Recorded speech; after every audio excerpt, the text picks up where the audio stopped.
মহা টেঙৰ অসমীয়া ল'ৰা মই প্ৰতিটো ক্ষণ প্ৰতিটো কাম প্ৰতিটো কথাত সুযোগ লোৱাত কিন্তু মই এক্সপাৰ্ট মই প্ৰতিটো কথাৰ পৰা মুনাফা লুটিবলৈ শিকিছো মই আজি নিজকে টেঙৰ বুলি কোৱাৰ কাৰণটো আপোনালোকে ভাবিব পাৰে যে আজি কি কথা লৈ পেলাই এই অনুষ্ঠানটো আৰম্ভ কৰিছো এই বিষয়ে আমি কথা পাতিম কাৰণ মই ইয়াৰ আগতে কোম্পানীত চাকৰি কৰিছিলো অসমৰ বাহিৰত কোম্পানীত চাকৰি আপোনালোকেও জানে যথেষ্ট কঠিন যথেষ্ট কষ্টকৰ কাম আৰু বহুত কষ্ট কৰি তাত কাম কৰিছিলো কিন্তু সেই কষ্টৰ মাজতে কিছুমান সুবিধা মই গ্ৰহণ কৰিছিলো সেই কোম্পানীবিলাক চাকৰিৰ সূত্ৰে মই বিভিন্ন ৰাজ্যত ভাৰতৰ বিভিন্ন ৰাজ্যত আজি যদি বিহাৰত 10 দিন কাইলৈ উত্তৰ প্ৰদেশত 10 দিন কেতিয়াবা ৰাজস্থানত কেতিয়াবা বেংগালুৰুত মই 10 দিন কৈ থকাৰ সুবিধা পাইছিলো কাম কৰিছিলো তাৰ মাজত কিন্তু সেই জেগাবিলাক টুৰিষ্ট প্লেচ বিলাক চোৱাৰ লগতে মই কিন্তু তাৰ গাঁও বিলাকত চাইকেল লৈ কেতিয়াবা স্কুটি লৈ কেতিয়াবা গাড়ী লৈ সোমাৰ সুবিধা গ্ৰহণ কৰিছিলো এই বিষয়ে আজি কথা পাতিম কি কাৰণে এই বিষয়টো আজি আমাৰ আপোনালোকৰ মাজলৈ লৈ আহিছো তাৰ বিষয়ে আমি বিতংভাৱে সূক্ষ্মভাৱে কথা পাতিম কিন্তু তাৰ আগতে আমি নিমন্ত্ৰণ কৰি অনা আমাৰ আজিৰ অনুষ্ঠানৰ অতিথিসকলৰ লগত আপোনালোকক চিনাকি কৰাই দিব খুজিছো প্ৰতিগৰাকী ব্যক্তিয়ে চিনাকি তথাপি এবাৰ তেখেতসকলৰ নাম আপোনালোকৰ আগত মই ক'ব বিচাৰিম প্ৰথমতে আমাৰ মাজত আছে অংকুৰ মহন্ত ডাঙৰীয়া তেখেত secretary general Assam chamber of কমাৰ্চৰ যোৰহাট জিলাৰ আৰু লগতে মই তেখেতক ব্যক্তিগতভাৱেও দাদা বহুত দিনৰ আগৰ পৰা চিনি পাওঁ প্ৰায় 2000 চনৰ পৰাই আমাৰ টুৰিজিম সেক্টৰটোৰ লগত পৰ্যটন বিভাগটোৰ লগত তেখেত জড়িত বৰ্তমান এজন সমাজকৰ্মী লগতে যুৱ ব্যৱসায়ী আৰু তেখেতক কিয় মাতি আনিছো পৰৱৰ্তী সময়ত আপোনালোকক কম লগতে আপোনালোকে জানি সুখী হ'ব ভাল পাব যে আমাৰ মাজত উপস্থিত আছে আমাৰ শ্ৰদ্ধাৰ ছাৰ বুলি ক'ব লাগে মোৰ অৱশ্যে সম্পৰ্ক তেখেত বৰ্তা হয় বৰদেউতা হয় তেখেত হল বিমান বৰুৱা ডাঙৰীয়া যোৰহাটৰ এজন লগতে অসমৰ এজন প্ৰসিদ্ধ ব্যক্তি তেখেত অসমৰ প্ৰাক্তন ৰিটায়াৰ্ড এডমিনিষ্ট্ৰেটিভ অফিচাৰ মানে প্ৰশাসনিক বিষয়া লগতে তেখেত ৰাজপত্ৰিকা বিষয়া আছিল আৰু শেষলৈ অৱসৰ গ্ৰহণ কৰাৰ পিছত আমাৰ স্বনামধন্য লুইট ভেলী একাডেমীৰ তেখেত অধ্যক্ষ হিচাপেও কৰ্মৰত আছিল অৱসৰৰ পিছত তেখেত ৰেক্টৰ হিচাপেও একেখন মহাবিদ্যালয়ত কাম কৰি আছিল বৰ্তমান তেখেতক মই আজিৰ এই অনুষ্ঠানলৈ মতাৰ প্ৰথম আৰু মুখ্য কাৰণটো আপোনালোকক কম অকনমান কৈ থৈছো কাৰণ তেখেত এই পৰ্যটন বিভাগটোৰ লগতো মানে গৈ ঘূৰি পকি খুব ভাল পায় আৰু অসম ভাৰতবৰ্ষৰ লগতে ভাৰতৰ বিভিন্ন জায়গাৰ লগতে বৈদেশিক বহুত জায়গাতো তেখেত পৰিভ্ৰমণ কৰিছে আৰু তাৰ বিষয়ে আজি আমি আপোনালোকক কথা পাতিম মোৰ আজিৰ দিনটো খুব ভাল লগা আৰু মানে ক'বলৈ মই নিজেও খুব গৌৰৱ অনুভৱ কৰি আহিছো কাৰণ মই আজি মোৰ অতি চিনাকি বহু পুৰণি চিনাকি আৰু মই কৃষ্ণালী ভট্টাচাৰ্য দত্ত ডাঙৰীয়ানী তেখেতক মই আজি মাতি অনাৰ প্ৰথম কাৰণটো হ'ল তেখেত খুব কষ্ট কৰিব পৰা এগৰাকী মহিলা আৰু আপোনালোকে জানিব যে 2022 চনতে প্ৰাক প্ৰেৰণা এৱাৰ্ড তেখেতে পাইছিলে তেখেতৰ কৰ্মসূচীৰ লগত জড়িত হোৱাৰ কাৰণে প্ৰাক ফেমিলিয়ে তেওঁক এই এৱাৰ্ডটো দিছিলে আৰু তেখেত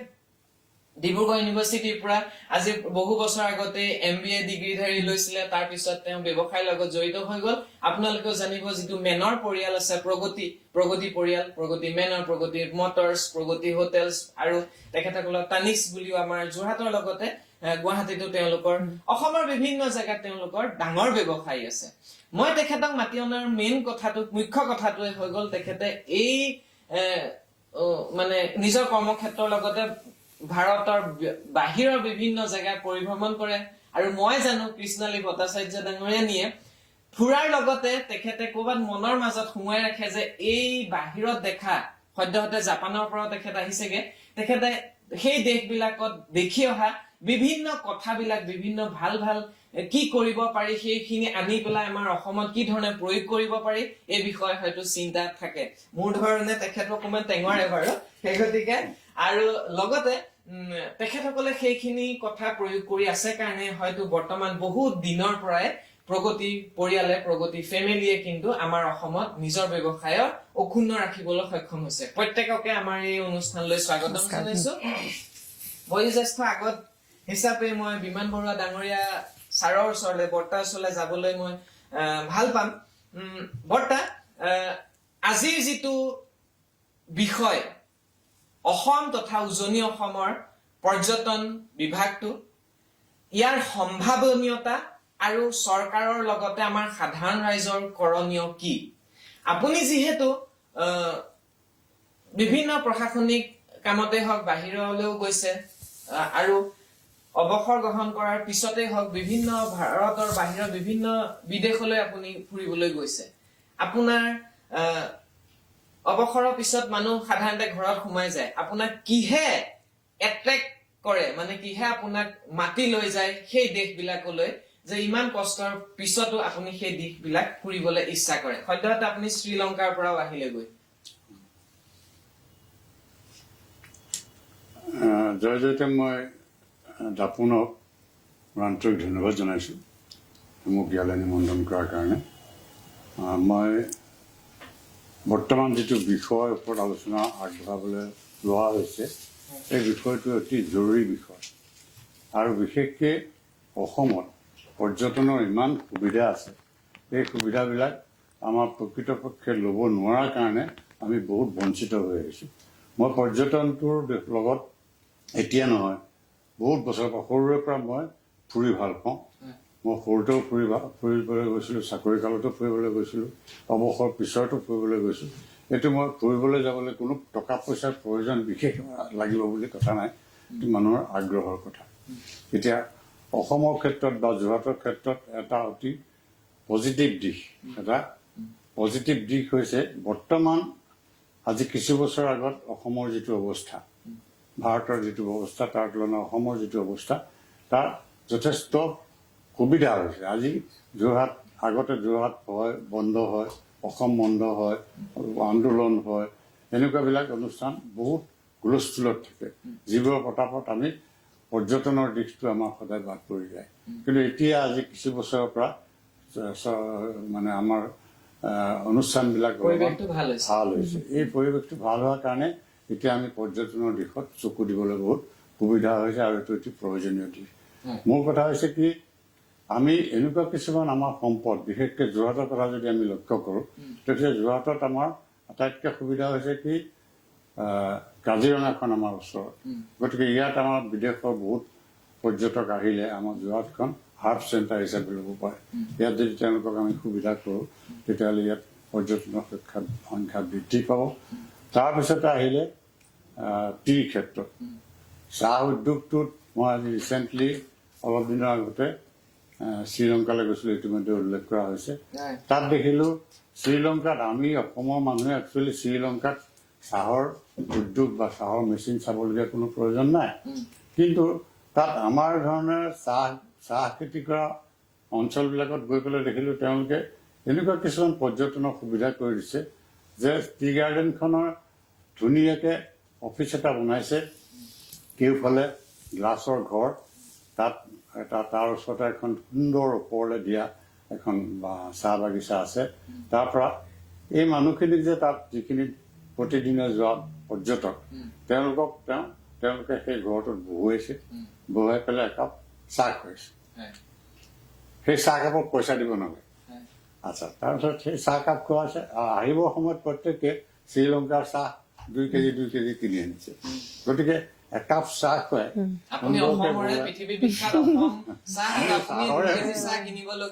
প্ৰথমতে কৈছে মই কি চাহ চাবলৈ যাওঁ আমি চাহ চাবলৈ যাবলগীয়া আমাৰ কোনো কাৰণ নাই কিন্তু তাত গৈ পেলাই দেখিলো যে চাহ খেতি কৰি আমাৰতো ইয়াত আমি বহুত চাহ তেনেকুৱা আছে বহুত বাগান আছে আমি বাগানত যাওঁ কিন্তু কোনো সেনেকুৱা এটা চিন্তা কৰা নাই সেই ঘৰটো বনাই হয়তো পইচা খৰচ কৰিছে গাড়ী পাৰ্কিং বহুত গাড়ী পাৰ্কিং হৈছে যিমান পৰ্যটক যায় তালৈ এপাক মাৰে তালৈ গ'লে তাত খালি একাপ চাহ খৰচ কৰে আৰু ইফালে 2 কেজি চাহ বিক্ৰী হৈ গ'ল গতিকে উদ্যোগটোৰ পৰা এটা লাভ হ'ল গতিকে মই মোৰ ফুৰাৰ চখটো আগৰ পৰা আছে বিশেষকৈ মই কিছুমান অঞ্চলত গ'লে সৰু কিছুমান কথা মই লক্ষ্য কৰোঁ এতিয়া ৰিচেণ্টলি মই ইতিমধ্যে উল্লেখ কৰা হৈছে মই শ্ৰীলংকালৈ যাওঁতে দেখিছোঁ যে 4-5টা হাতী লৈ পেলাই 4-5টা হাতী লৈ পেলাই লাখ টকা ইনকাম কৰি আছে আচৰিত কথা সেই 4-5টা হাতী একে ঠাইতে থৈ পেলাই তেওঁলোকে কৈছে কি সেই হাতীটোৰ পিঠিত উঠি নিজৰ বয়সীয়াল মানুহখিনি হয়তো ৰাখি থৈছে চাহ একাপ খুৱাই তেওঁলোকে গৈ পেলাই হাতীৰ পিঠিত তেওঁলোকক লৈ গৈছে লৈ গৈ প্ৰত্যেকৰ হাতত এই নাৰিকলৰ বাকলি দিছে আৰু মানুহে প্ৰথমতে ধৰিব পৰা নাই নাৰিকলৰ বাকলি দিছে আৰু ওচৰৰ এখন নৈত তেওঁলোকক লৈ গৈছে নৈখনত হাতীটোক নমাই দিছে হাতীটোৱে যেতিয়া চিঠিটোত খজুৱাই দিছে নাৰিকলৰ বাকলি তেতিয়া তেওঁলোকে কোৰেৰে পানী মাৰি দিছে কোৰেৰে পানী মাৰি দিছে মানুহখিনিও তিতিছে কিন্তু এইটো এনেকুৱা এনজয় কৰিছে মানে আমি দূৰৰ পৰা চাই আছো কিন্তু তেওঁলোকে বয়সীয়াল মানুহখিনি আমাক তেনেকে নিবলৈ আমি যিহেতু হাতীত উঠিবলৈ অসুবিধা হয় সৰু ল'ৰা ছোৱালীবোৰ নিনিয়ে কিন্তু তেওঁলোকে ইমান এনজয় কৰিছে হাতী গা ধোৱা চাবলৈ গৈয়ে হয়তো 400-500 টকা দিছে এইটো বৰ্তা আপুনি বহুত ধুনীয়া কথা কেইটামান কৈছে কিন্তু কাজিৰঙা আৰু টি আপুনি যিহেতু প্ৰশাসনিক বিষয়া আছিলে জানি আচৰিত হ'ব আমাৰ যিটো অসম গভৰ্ণমেণ্টৰ টুৰিজিম ৱেবছাইট আছে তাত কিন্তু আমাৰ টিৰ এখন ফটো নাই টি অসমৰ কাজিৰঙাৰ ফটো আছে গড়ৰ ফটো আছে আৰু অতি দুখৰ কথা এই বস্তুটো ফটো এখন তাত নাথাকিলে টি আপুনি কোৱাৰ ধৰণে টি দি আপুনি 2 কেজি চাহ আপোনাক এজন মানুহক 2 কেজি চাহ বিক্ৰী কৰিছে হয়তো ভাল পইচাতে দিছে কিন্তু আমি দুখৰ বিষয়ে যে আমি এই মাৰ্কেটিং পলিচি এতিয়াও আমি মানে ল'ব পৰা নাই আমি কৃষ্ণালী ভট্টাচাৰ্য ডাঙৰীয়া বাইদেউ ওচৰলৈ যাম আপুনিও মানে যিহেতু MBA কৰিছে বিজনেছ এডমিনিষ্ট্ৰেশ্যনত MBA কৰিছে আৰু ঠিক তেনেধৰণে আপুনি বিজনেছৰ লগত জড়িত হৈছে আপুনি কি ভাবে যে যি সময়ত গোটেই পৃথিৱীৰ মানুহে পৃথিৱীৰ দেশে এই টুৰিজিম সেক্টৰটোৰ ওপৰত পৰ্যটন বিভাগটোৰ ওপৰত কোটি কোটি শ কোটি টকাৰ ব্যৱসায় কৰিব পাৰিছে কিন্তু আমি ইয়াত থাকিও আমাৰ ইমান সম্ভাৱনা থকাৰ কাৰণেও আমি কিয় কৰিব পৰা নাই কি আপুনি মেইন কথা 3টা বা 4টা কি বুলি ভাবে যে এইকেইটা কাৰণৰ কাৰণে আমি 100 কোটি টকাই ঘটিব নালাগে কিন্তু কোটি টকা ব্যৱসায় এটা আমি ইয়াত কৰিব নোৱাৰো জানো আপুনি কি ভাবে ধন্যবাদ গৌতম আৰু সমূহ দাপোন পৰিয়াল এইটো সুযোগ দিয়াৰ বাবে কথাটো মানে অকল টি টুৰিজিম বুলি নহয় মই ভাবো মানে টুৰিজিমটো বহুত ভাষ্ট আৰু টুৰিজিমৰ কাৰণে আমি যে অকল টি টুৰিজিমতে থাকিব লাগে সেইটো নহয় টুৰিজিম বেলেগ বেলেগ সেগমেন্টত কৰিব যেনেকৈ আমাৰ ৰিলিজিয়াছ টুৰিজিম যেনেকৈ আজিকালি আমি সদায় কৈ আছো যে বাহিৰৰ মানুহ আহক আজিকালিতো নতুন হৈছে যে আমি বন্ধ দিনৰ আগতে যেনেকৈ গৰমৰ বন্ধত মানুহ ফুৰিবলৈ যায় বাহিৰলৈ এতিয়া নতুন আহিছে মানুহ গৰমৰ বন্ধত মানুহে ওচৰ পাজৰ জেগা ফুৰে মানে আমি প্ৰথমতে সেই আমাৰ লোকেল টুৰিষ্টখিনিক সুবিধাখিনি দিব পাৰিব লাগিব মানে যাৰ পৰা তেওঁলোকে সুবিধা হয় জানে আমি যেনেকৈ টুৰিষ্ট যেতিয়া হয় ন টুৰিষ্টৰো বহুত কিছুমান সুবিধা লাগে যেতিয়াহে মানুহজন টুৰিষ্ট হিচাপে যাব বিচাৰে কিছুমান জেগা খুব ভাল জেগা খুব ধুনীয়া জেগা কিন্তু তাত টুৰিষ্ট ফেচিলিটিটো নাথাকে তো সেইটো কাৰণে যাব নোৱাৰা হয় মই ভাবো আমাৰ টুৰিজিমটোত আমি সৰু সৰু ষ্টেপৰ পৰা আৰম্ভ কৰিব লাগে যেনেকৈ আমি লোকেল টুৰিষ্টক অলপ এনকাৰেজ কৰিব লাগে যেনেকৈ আমি লোকেল আমাৰ ওচৰ চুবুৰীয়া আজি এতিয়া মোৰ যোৰহাটত থাকি মই ক'ব পাৰো যে আজিও চাগে 30% মানুহ আছে যোন মাজুলী যোৱা নাই চাগে মাজুলী এখন সত্ৰৰ ৰাজধানী সত্ৰৰ নগৰী তাত আমি ৰিলিজিয়াছ টুৰিজিমটো বঢ়াব পাৰো যাতে আমি ৰিলিজিয়াছ যে আমি যে সত্ৰ ভক্তিমূলকো টুৰিজিম হ'ব পাৰে তেনেকে যোৱা নাই চাগে এইটো খুব দুখৰ কথা মানে খুব দুখৰ কথা এইটো যদি আমি এটা যদি সমীক্ষা চলাও এইটো মানে খুব দুখ লগা কথা এটা যে আমি মাজুলী এক্সপ্ল'ৰ নকৰি আমি বেলেগ এটা দ্বীপ এনজয় কৰিবলৈ গৈছো আজি যেনেকে মই কৈছো যেনেকে জাপান গৈছো জাপানো এটা সৰু দ্বীপ এটাই তো তেনেকুৱা ক্ষেত্ৰত আমি মাজুলী যদি আৰু মানে আৰু ফ'কাছত আনিব পাৰো আৰু আপুনি জাপানলৈ বহুত টকা পইচা খৰচা কৰি গৈছে কিন্তু ধৰি লওক মানুহ মাজুলীলৈ নাযায় তাৰ কাৰণটো কি হৈছে জাপান আছে মাজুলীৰ নাম আছে এতিয়া তথাপিতো নাম আছে আৰু মই ভাবো সেই আমি টুৰিজিমটো বেলেগ বেলেগ যেনেকে মাজুলী যদি মই দুবাৰ এবাৰ বাহিৰ এনেকুৱা কথাতে মই উলিয়াইছিলো যে মাজুলীক আমি মেৰেজ ডেষ্টিনেশ্যন ৱেডিঙৰ হিচাপে ব্যৱহাৰ কৰিব পাৰো কাৰণ নদী পাৰ হৈ যাব এখন নাৱত পুৰণা যদি আমি অসমীয়া বিয়া এখনৰ কথা ভাবো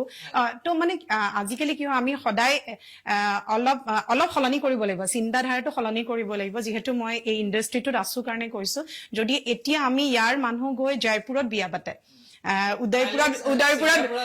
থাইলেণ্ড ছিংগাপুৰত বিয়া পাতে উদয়পুৰত বিয়া পাতে তো আমি যদি মাজুলী এনেকুৱা ইনফ্ৰাষ্ট্ৰাকচাৰ ৱাইজ এনেকে হৈছে বহুতখিনি হৈছে এতিয়া 10 বছৰ আগৰ মাজুলী নহয় এতিয়া বহুত ভাল হৈছে আৰু যদি আমি ইম্প্ৰুভ কৰিব পাৰো তেতিয়া মই ভাবো যে মাজুলী আৰু ফ'কাছত আহিব কাৰণ ৰিলিজিয়াছ ছেক্টৰটো আছে আমি ধৰ্মমূলক এখন মানে নগৰী তাৰ কৰিব পাৰো আৰু মই ভাবো সেইটো কাৰণে আমি ফেষ্টিভেলবোৰৰ লগত মানে মানুহৰ আজিকালি বিয়া এনেকুৱা হৈছে গোটেই পৰিয়ালটো বাহিৰত থাকে বিয়াখন যদি মোৰ ইয়াত আহি পাতেহি তো লগে লগে সেই জেগাখনৰ উন্নতি হ'ব তেনেকে মই ৰিচেণ্টলি মই মেনশ্যন কৰিলো কথাত মোৰ এটা মনত পৰিছে মাজুলী মানে আমাৰ মই যিটো চেণ্টাৰত এসময়ত SIRD আছিলে, state institute of rural development, তাৰ তেতিয়া মই অধ্যক্ষ আছিলোঁ, প্ৰিন্সিপাল। তেতিয়া অল আছামৰ যিখিনি BDO ব্লক ডেভেলপমেণ্ট অফিচাৰ বা SDPO sub division planning officer তেওঁলোক ট্ৰেইনিঙত আহিছিলে। আৰু ট্ৰেইনিংবিলাক তেওঁলোকে because they in service training, তেওঁলোকৰ ট্ৰেইনিংবিলাক সাধাৰণতে 21 দিনীয়া হয়। আৰু বয়সীয়াল মানুহ আহে, তেওঁলোকে আহি পেলাই তাতে আমাৰ 3 দিনীয়া এটা টুৰ প্ৰগ্ৰেম বনাওঁ। সেই টুৰ প্ৰগ্ৰেমটো মই ঠিক কৰিলোঁ, ডেপুটি কমিশ্যনাৰক ক'লোঁ যে ছাৰ এইবাৰ আমাৰ মাজুলীৰ পৰা যিকেইজন মানুহ আহিছে তেওঁলোকক আমাৰ যিখিনি ট্ৰেইনিঙত আহিছে অসমৰ বিভিন্ন জেগাৰ পৰা, নলবাৰীৰ পৰা আহিছে, পাঠশালাৰ পৰা আহিছে, বিভিন্ন জেগাত তেওঁলোকক মাজুলীলৈ লৈ যাওঁ। আৰু একৰ্ডিংলি আপুনি মাজুলীৰ SDOক এটা ফোন কৰক বা এটা কানেকশ্যন কমিউনিকেট কৰক যাতে তেওঁলোকে যিটো হস্পিটেলিটি তেওঁলোকে পাব পাৰে। এই মানুহখিনিক যেতিয়া মই লৈ গ'লোঁ, তাত তেওঁলোকে গোটেই অল আছামৰ BDO SDPO যোৱা বুলি কোৱাৰ কাৰণে প্ৰত্যেক জেগাত প্ৰত্যেকটো সত্ৰৰ হেৰিত ৰভা চভা দি মানে কলপুলি চলপুলি ৰুই তেওঁলোকৰ ফালৰ পৰা চেষ্টাটো তেখেতসকলে কৰিছে। আৰু মাজুলীত সেইটো এটা আছে। মাজুলীৰ যিটো নৈতিক হেৰি মানে ৰাসেই হওক, পাল্লামেই হওক, তেখেতসকলে চেষ্টা কৰে মানে ইমান মানে সেইটোৱে সেই মানুহখিনিক মানে তেওঁলোকে যিটো অতিথ্য দিলে আৰু যিখিনি মাজুলীৰ ডেন্স বিলাক তেওঁলোকে সত্ৰত নি পেলাই তেওঁলোকক দেখুৱালে। সেই মানুহখিনি এই 3 দিনৰ ভিতৰত যিটো মানে স্মৃতি কঢ়িয়াই লৈ গৈছে সেইটোৱে তাৰ জনসাধাৰণৰ আছে। আৰু যিকোনো এটা জেগাৰে নিজৰ সক্ৰিয়তাটো বজাই ৰাখিব লাগিব। আজি মাজুলীখন বেংগলোৰ বনাই দিলে নহব। সেইখিনিতে মই এটা কথা ক'ব বিচাৰিছো গৌতম, মানে মই যেতিয়া জাপান গৈছিলো, জাপানত এটা বস্তু দেখিছিলো আমি খুব ভাল লাগিছিল। জাপানত যেনেকে বুলেট ট্ৰেইন আছে তেনেকে ৰিলিজিয়াছ মন্দিৰ আছে। মানুহে প্ৰতিটো কথাতে বৰ্ড অন কৰে। মানুহৰ যিটো মানে তাহাঁতৰ অৰিজিন ৰুটটো পাহৰি যোৱা নাই। তাহাঁতি এডভান্স হৈছে, জাপানৰ নিচিনা এডভান্স কাণ্ট্ৰি এতিয়াতো নাই বুলিয়ে ক'ব পাৰি মানে, কিন্তু তাহাঁতি এডভান্স যদিও মানে টুৰিজিম চেক্টৰ লৈ আছে, ৰিচেণ্টলি খুব বেছি গ্ৰ' কৰিছে। আৰু যিহেতু তাহাঁতি বুলেট ট্ৰেইনৰ নিচিনা এনেকুৱা এডভান্স টেকনলজি লৈ চলিছে, কিন্তু তাৰ লগতে তাহাঁতি ৰিলিজিয়াছটো খুব ধুনীয়াকে ৰাখিছে। জাপানত চাবলগীয়া সেইটো বস্তু। মই সেইটোৱে কৈছো, আমি অসমৰ টুৰিজিম বা ভাৰতৰ টুৰিজিমটো বঢ়াব হলে আমি নিজৰ ৰুটটো পাহৰি যাব নালাগে। আমি ৰুটতে থাকোচোন, আমি নিজৰটোৱে থাকো। যেনেকে অসমীয়া খোৱা বস্তু, আমি সাউথ ইণ্ডিয়া যাওঁ সাউথ ইণ্ডিয়ান খানা খাবলৈ, আৰু এতিয়া লাহে লাহে মানে অসমীয়া খোৱাৰ খাদ্য এটা বৰ ডাঙৰ মাৰ্কেটিং হৈছে। মানে কাৰণ আমি কোনো মা মছলা কম তেলত খোৱাৰ যিটো এয়া হৈছে, সেইটোও আমি গ্ৰ' কৰিব পাৰো, সেইটোও টুৰিজিমৰ কাৰণে আনিব পাৰো। যেনেকে কেৰেলাত মানে মানুহে ৰিহেবৰ কাৰণে যায়, আমাৰ ইয়াত আহিলেও যদি আমাৰ এটা তেনেকুৱা এটা পৰিৱেশ আমি দিব পাৰো, মই ভাবো সেইটো খুব ভাল হ'ব মানে। আৰু তাৰ ওপৰতো মুগা শিল্প আছে, তাৰ মাজতে মই কৈয়ে দিছো মানে মুগাটো আমি পাহৰিব নোৱাৰো। আজি যদি আমি ধেমাজি লখিমপুৰত যদি যাওঁ, এখন গাঁৱে ইমান ভাল কাম কৰি আছে, তাক তেওঁলোকক যদি আমি আৰু মই চব কথা চৰকাৰৰ পৰা এৰিব বিচৰা নাই, কিছুমান বস্তু আমিও লোকেল লেভেলত কৰিব পাৰো। কাৰণ আমাৰ এতিয়া যেনেকে ক'লে সৰু সৰু প্লেটফৰ্মবোৰেও যদি তেওঁলোকক দিয়ে, আজিকালি ইনষ্টাগ্ৰাম ফেচবুকত যদি আমি প্ৰমোশ্যন কৰো, তেতিয়াও নেশ্যনেলি ইণ্টাৰনেশ্যনেলি এটা হাইলাইট পাব মানে। সেইটোৱে মই কৈ বিচাৰো মানে, we are not stomach, we are brain also' মানে ন। আমি এজন যদি মানুহ আছো, অকল পেটটো লৈ থকা নাই, এটা ব্ৰেইন লৈ আছো, তো সেই ব্ৰেইনটো ইউজ কৰো মানে, ইউটিলাইজ কৰো, তাৰ মেক্সিমাম ইউটিলাইজ কৰো। আৰু মোৰ ইয়াৰ মানুহ বাহিৰত গৈ কৰি আছে, মোৰ নিজৰ জেগাখনৰ কাৰণে কৰকচোন মানে, কৰিলে আৰু বেছি মই ভাবো আৰু বহুত স্কোপ আছে টুৰিজিম মানে, বহুত টুৰিজিম মানে অকল মই কাজিৰঙা অকল চাহ লৈ বহিব হোৱা নাই। এতিয়া মানে বহুত নতুন নতুন ধৰণৰ টুৰিজিমটো আনিব পাৰি আছে মানুহে। এতিয়া বৰ্তমান কিন্তু আমাৰ যিটো আপুনি প্ৰথম ক'লে যে একদম ওচৰৰ মানুহখিনিক লৈ আমি একদম পইচা খৰচ বেয়া নাপায়। যাব খুজিম অংকুৰ মহন্ত ডাঙৰীয়া, আপোনাৰ ওচৰলৈ আৰু আগতে যাব লাগিছিলে, মই তাৰ কাৰণে ক্ষমা প্ৰাৰ্থী। কিন্তু মই মানুহক কব খুজিম যে অংকুৰ দা অসমৰ বাহিৰত থকা এজন যুৱক আছিলে, আৰু অসমৰ বাহিৰত থাকি চাগে মনৰ মাজত কৰবাত ভাবিছিলে যে অসমত বহুত এনেকুৱা সম্ভাৱনা আছে, সেই গতিকে অসমলৈ ঘূৰি আহি তেখেতে ব্যৱসায় বাণিজ্য কৰাৰ লগতে এই টুৰিজিম পৰ্যটন বিভাগটোৰ ওপৰত কাম কৰিছিলে। অকল কথা নহয়, কাম কৰা মানুহ হিচাপে মই তেখেতক বহুত আগৰ পৰা দেখিছো। এই গতিকে মই আপোনাক আজি মাতি আনিছো। আপোনালোকে জানি সুখী হব যে ৰবি কোটা ডাঙৰীয়া আছিলে, 2002 চনৰ মানৰ কথা। তেখেতে এটা যোৰহাট টুৰিজিমটোৰ ওপৰত এটা কাৰ্যসূচী লৈছিলে, আৰু তেখেতে কেইবাজনো যুৱকক লৈ এই মানে গোটেই প্লেনিংটো তেখেতে কৰিছিলে। তাৰে এজন যুৱক হল আমাৰ অংকুৰ মহন্ত ডাঙৰীয়া। অংকুৰ দাৰ মই প্ৰথম দেখিছিলো যে আপুনি যিটো মাজুলীৰ কথা প্ৰথমতে কলে, আমাৰ যোৰহাটৰ কাষৰ মাজুলী আৰু যোৰহাটৰ নিমাতী ঘাটত আপুনি এখন জাহাজ, যিটো একদম সৰ্বপ্ৰথম মই দেখিছিলো, ৰং বিৰং, মই নিজে দেখিছো দেই, ৰং চং কৰি লাইট চাইট কৰি আপুনি তাত কপিলামুখত আপুনি আৰম্ভ কৰিলে, কিন্তু দুখৰ বিষয় এটা উদ্যম এটা আপোনাৰ হয়তো পইচা ভাঙি আপুনি আৰম্ভ কৰা বস্তু এটা পিছৰ পৰ্যায়ত আপুনি বন্ধ কৰি দিবলগীয়া হ'ল। এই গোটেই যাত্ৰাটোৰ বিষয়ে কব নেকি? আৰু আপুনি আৰম্ভ নকৰিলে কিন্তু কি দেখিলে? দাপোন পৰিয়ালক মই ধন্যবাদ মনত কৰাৰ কাৰণে। মাজুলী কথাটো কি হ'ল, মই 2000 চনত মাজুলী এখন কলেজত ৰঙাচাৰী কলেজত চাকৰি কৰিছিলো, অধ্যাপক আছিলো। তেতিয়া মাজুলীলৈ অহা যোৱা কৰোতে মোৰ এই ৰূপটো দেখি ভাল লাগিলে। তেতিয়া মই এটা নিমাতীৰ এজন ল'ৰাৰ লগত ব্ৰহ্মপুত্ৰ টুৰিষ্ট এণ্ড ট্ৰেভেলছ বুলি আৰম্ভ কৰিছিলো 2000 চনত। আৰু আমি সম্ভৱ first to introduce package tour to Majuli. খুব ভাল কথা, এইটো মানে কম দাম। আছিলে হয় হয় হয়, অকে, মানে উই ৱৰ ফাৰ্ষ্ট। এইটো তাৰপিছত আমি কি কৰিলো, তেনেকে কৰি থাকিলো 2002 চনত ডক্টৰ ৰবি কুটা এজ এ ডিচি যোৰহাট আহিলে। আহি তেখেতে এটা প্ৰগ্ৰাম ললে, যোৰহাট এক্সিলেটেড টুৰিজম ৰেডিনেছ ইনিচিয়েটিভ বুলি এটা programme, to make Jorhat tourist hub by 2010. Jorhat যাতে tourist hub হয়, tourist hub হলে কি হলে তাৰমানে এজন যদি টুৰিষ্ট দিল্লীৰ পৰা যদি আহিলে যোৰহাটলৈ, আহি যোৰহাটত আহি পেলাই তেওঁৰ এয়াৰ কানেকশ্যন লাগিব, কমিউনিকেশ্যন যোৰহাটৰ পৰা পেকেজ গাইড লাগিব, যোৰহাটৰ পৰা পেকেজ লাগিব, কমপ্লিট যোৰহাটত কমফৰ্টেবল ষ্টে। এতিয়া তুমি এতিয়া চোৱা যায় যদি কি হয়, টুৰিষ্ট বিলাক আহে গুৱাহাটীত, আহি পেলাই গুৱাহাটী গাইড থাকে, আহি পেলাই যোৰহাটলৈ আনিলে, আনি ঘূৰাই পেলাই আকৌ গুৱাহাটী বা ক'ৰবাত গুচি যায়। এতিয়ালৈকে আমাৰ সেইটো এতিয়ালৈকে যিটো আমি তেখেতে লৈছিলে যোৰহাটলৈ আহিব, যোৰহাটত ঘূৰাই মেলি নৰ্থ ইষ্ট ঘূৰাই মেলি আকৌ যোৰহাটৰ পৰা তেওঁ গুচি গ'ল, সেইটো এতিয়ালৈকে ৱেল ডেভেলপ হোৱা নাই। কাৰণ যোৰহাটৰ পৰাই শিৱসাগৰ কানেক্টিং আছে, ধুনীয়াকে আমি শিৱসাগৰো কভাৰ কৰিব পাৰিলোহেঁতেন। মানে তেখেতৰ ভিছন আছিলে to make Jorhat tourist hub, মানে কানেক্টিং শিৱসাগৰ 2002 চনতে আৰম্ভ কৰিছে কমিউনিকেশ্যন। আজিলৈকে প্লেন এখন ডাইৰেক্ট দিল্লীৰ পৰা ইয়ালৈ নাই। তেতিয়া এইখিনিতো কৰিব নোৱাৰে, কমন পিপলে এইখিনি প্লেন এখন দিল্লীৰ পৰা যোৰহাট কানেক্টিং কৰিব নোৱাৰে, এইটো গভৰ্ণমেণ্টে ইনিচিয়েটিভ ল'ব লাগিব। 2010 তেখেতে আৰু মাজুলী তেখেতে আৰু তাৰ আপুনি কামটো ইমান ধুনীয়াকে আৰম্ভ কৰিছিলে, গাঁঠি ধন ভাঙি আপুনি কিয় বন্ধ কৰি দিলে? নহয়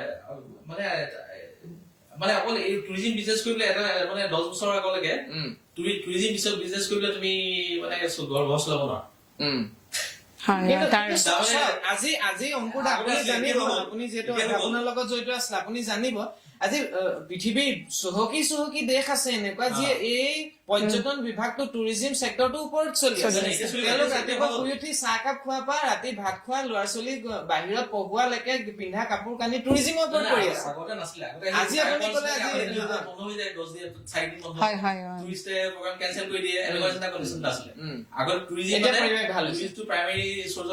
অকমান মানুহৰ মনত অকণ ভয় ভয়ো আছিল, অসম বুলি ক'লে মানুহৰ অকণ ভয় ভাৱ এটা আছিল, চিটুৱেশ্যন এনেকুৱা আছে। তেতিয়া সেইটো সময়ত অলপ আমাৰ অসমক মানে দেখুওৱা হৈছিল তেনেকুৱা ধৰণে, হয়তো চাগে আমি তেনেকুৱা নাছিলোৱে, কিন্তু মানে আমাক এনেকে প্ৰেজেন্ট কৰা হৈছে যে আমাৰ অলপ এতিয়া লাহে লাহে যদি পৰিৱেশটো ভাল হৈছে, আপোনালোকৰ যিহেতু মেনৰ আপোনালোকৰ ভাল টুৰিষ্ট খিনি আপোনালোকে পায়, ভালকে আপোনালোকে ৰাখিবও পাৰে, আপোনালোকৰ টেৰিফটো চাই পেলাই লাগে ভাল মানুহে আপোনালোকৰ মেনৰ হোটেলত থাকে। যদি পৰিৱেশটো ভাল হৈছে, সেই ধৰণে আপোনালোকৰ তেতিয়াৰ তুলনাত টুৰিষ্ট বাঢ়িছে নে, ইনকাম বাঢ়িছে নে, ষ্টেটিক আছে? নাই টুৰিষ্টটো বাঢ়িছে ডেফিনেটলি। আজিকালি মই যেনেকে কওঁ, এতিয়া অসম বুলি ক'লে সেই ভয় ভাৱটো নাইকিয়া হ'ল। এতিয়া যেনেকে আমি চিনাকি দিওঁ ক'ৰ পৰা আহিছে, মই অসমৰ ওপৰত দুটা কথা কৈ ভাল লাগে, একদম north east part of India, আৰু তাত মানে কি ধুনীয়া যে আমাৰ অসমখন, সেইটো বুজাই ভাল লাগে। কেতিয়া বুজাই ভাল লাগিব, যেতিয়া আমি সঁচাকে অসমখন তেনেকে দেখুৱাব পাৰো। মানে আজি যদি মই তেনেকুৱা, আমাৰ বহুত বন্ধু আহিছে বাহিৰৰ পৰা, যোন অসম দেখি আচৰিত হৈ গৈছে, আমি অসমলৈ নাহি বেলেগলৈ কিয় গৈছো, মানে এনেকুৱা ইয়াৰ বিউটিটো একদম আচলতে তুলনা কৰিব নোৱাৰে, এনেকে ভাষাৰে শব্দৰে বুজাব নোৱাৰা সৌন্দৰ্য। তো এইটোৰ ওপৰত আমি অলপ কৰিব লাগিব। ইয়েছ ভেৰি মাছ হেপী, মানে কাৰণ এইটো বাঢ়িছে, আৰু ন' ডাউট কমিউনিকেশ্যন যিখিনি বস্তুৰ কথা কৈছে হ'ব, সিমানটো নাই হোৱা ডেফিনেটলি, সিমান ফাষ্ট হোৱা নাই, কাৰণ আমি এতিয়া ৰ'বলৈ সময় নাই। এতিয়া মানুহে যেনেকে মই ক'লো, আজি যদি কিবা এটা বন্ধৰ সময়ত ভেকেশ্যন এটা চিন্তা কৰে মানুহে, আজিৰ পৰা 3 মাহৰ আগতে প্লেন কৰে মোৰ ইনফ্ৰাষ্ট্ৰাকচাৰ তেনেকুৱা হ'ব লাগিব যে মই সেইটো প্ৰভাইড কৰিব পাৰো মানে তো তেওঁ যদি ইয়াত নাপায় তেওঁ 10টা বেলেগ অপচন আছে মানে আজিকালি ফুৰাটো মানুহৰ মানে এটা ফুৰি মানুহে ভাল পায় ফুৰি মানুহে জেগা চাই ভাল পায় আগতে এনেকুৱা নাছিল আজিৰ পৰা হয়তো মোৰ মা দেউতাহঁতৰ দিনত বা তাৰ আগতো মানুহে ইমান নুফুৰিছিল অসমীয়া মানুহৰ ফুৰা এইটো নাছিল যেনেকে ৱেষ্টৰ ফালে আছিল গুজৰাটী মানুহ ফুৰে গুজৰাটৰ মানুহ বহুত জেগা বেংগলৰ মানুহ ফুৰি খুব ফুৰি মানুহ য'তে যোৱা বেংগলী মানুহে এটা টেমা লয় অ'। আৰু সদায় 10 টকা যাওঁকে ফুৰিবই তাৰমানে কি মানে তাৰমানে নতুন বস্তু চোৱাৰ হেঁপাহটো কিন্তু এই বস্তুটো এইটো লাহে লাহে অসমীয়া মানুহৰ মাজতো আহিছে মই ক'লো নহয় এতিয়া গৰম বন্ধত মামা ঘৰ যোৱা ট্ৰেণ্ডটো গৈছে এতিয়া গৰম বন্ধত মানুহে নতুন কিবা এখন ৰিজৰ্ট যাব বিচাৰে অকণ পাহাৰলৈ যাব বিচাৰে আহিছে সেইটো বস্তু বীৰেন্দ্ৰ কুমাৰ গোহাঁই বুলি আছিলে বিকে গোহাঁই হয় হয় তেখেত আছিলে আৱাসন কমিশনাৰ তেখেতে এটা কনচেপ্ট লৈছিলে টি টুৰিজম ফেষ্টিভেল জিমখানা হয় হয় এতিয়া মোক এতিয়া এজ এ ট্ৰেভেল এজেন্সি হিচাপে মাতিছিলে 4-5জন মান মানুহ আছিলে এবং হেমেন বৰুৱা আছিলে হয় হয় তেখেতে বহুতখিনি কৰি থৈ গৈছিল আমাৰ ললিত গগৈ বুলি ললিত গগৈ ছাৰ আছিলে Lalit Gogoi as a coordinator আৰু তোমাৰ আমাৰ অৱনী বৰগোহাঁই আছিলে কিমান চনৰ কথা এইটো এৰাউণ্ড 2010 তেতিয়া বিকে গোহাঁই আছিলে আমাৰ তেতিয়া MP আমাৰ এতিয়া বৰ্তমান MP তাছা মানে ডেকা ল'ৰা আৰু ইটো আনা সিটো আনা কৰিবলৈ তাত মানে দেখিছিলো হেমেন বৰুৱা তেতিয়ালৈকে গল্ফ ৰিজৰ্টখন বা তোমাৰ ৰিজৰ্ট গল্ফ ৰিজৰ্ট কৰা নাই তেতিয়া আছিলে কাজিৰঙা হোটেল আছিলে আৰু তেতিয়া তেখেতে তেতিয়া এইবিলাক ইনিচিয়েটিভ লৈছে তেখেতটো বহুত তেতিয়া টুৰিজিম ফেষ্টিভেল পাতিছিলে আৰু তেতিয়া মিটিঙত কৈছিলে ডাইৰেক্টৰ টুৰিজিম অসম যে tourism festival has been included as a regular event in the month of February. জিমখানাৰ লগত মিলাই পেলাই tourism festival কিন্তু এতিয়া কন্টিনিউ কি হৈছে tourism festival টো জোৰা নহয়